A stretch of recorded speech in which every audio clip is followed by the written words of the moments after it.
Hey there, gaming enthusiasts. Welcome back to another daily dive into quality content. Today, we're exploring the best retro game consoles - a trip down memory lane you won't want to miss.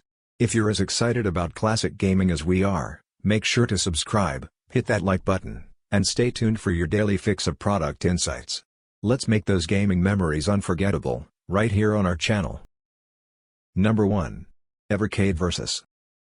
The Evercade Versus is the new home console version of the Evercade handheld and brings some interesting design ideas to the retro game console market. Notably, the cartridge system of the handheld gets a boost as this larger console also supports 32-bit games.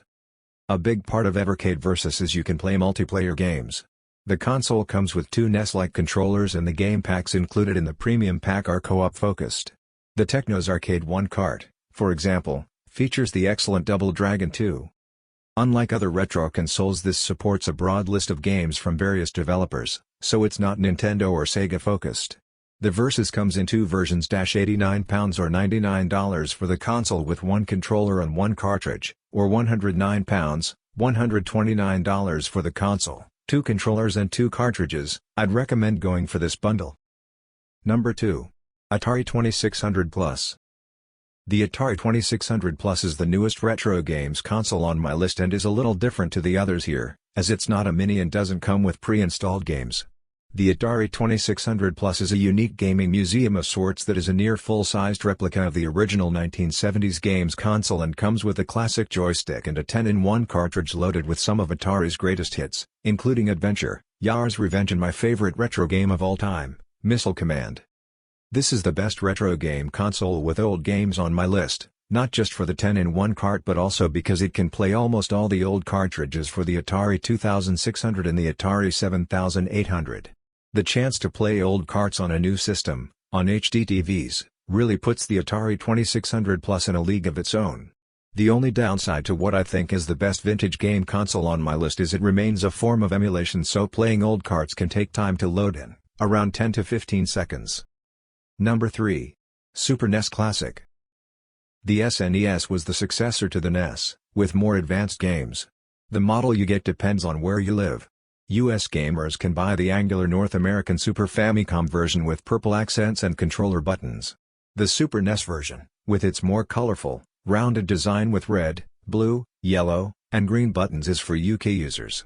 Everything else is pretty much as you remember, and we found it heartwarming to see it in our living room again. But what about the games? You'll get 21 fan favorites with the US and European version of Super NES Classic, and they're all excellent. Be it Super Mario World, Star Fox, or The Legend of Zelda: A Link to the Past, these 16-bit icons are every bit as playable today as they were 30 years ago. In play I find almost all of them hold up in terms of visuals and gameplay too, but each one has been boosted with the addition of rewind or suspend options, not to mention the ability to save anywhere. The biggest downside for me is that, like the NES Mini below, this replica is very expensive. Number 4. Nintendo Classic Mini. The Nintendo Classic Mini, a replica of the NES, enables us to get a rare insight into the games and design decisions that made Nintendo the game publisher of the 1980s.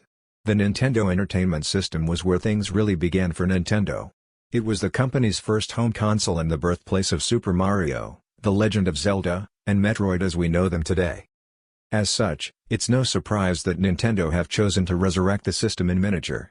It's hard to tell that the NES has been shrunken at first, though. It's a perfect recreation and a slice of history that fits into the palm of your hand. The gray color scheme, red lettering, and bold black stripe have been remade exactly as they were back in the 1980s, and that goes for the iconic controller as well.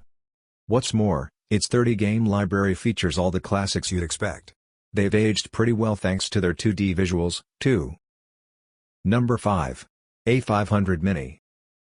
The A500 Mini is a tiny replica of the Amiga 500, the home computer that launched many coders' and developers' careers. Arguably the likes of Team 17 wouldn't exist without this computer. The replica model is excellent, and, when I wrote my full A500 Mini review, I found the general build and responsiveness of the console and its controllers, it supports both a gamepad and mouse, is excellent. The pre-installed games are a mixed bag of classics and curiosities from the late 1980s and early 1990s. We really enjoyed dipping back into the likes of Cadaver, Speedball 2 and Alien Breed. Stunt Car Racer remains a forgotten masterpiece, and Adventure Simon the Sorcerer will impress anyone brought up on Lucasfilm point-and-click adventures. The downside?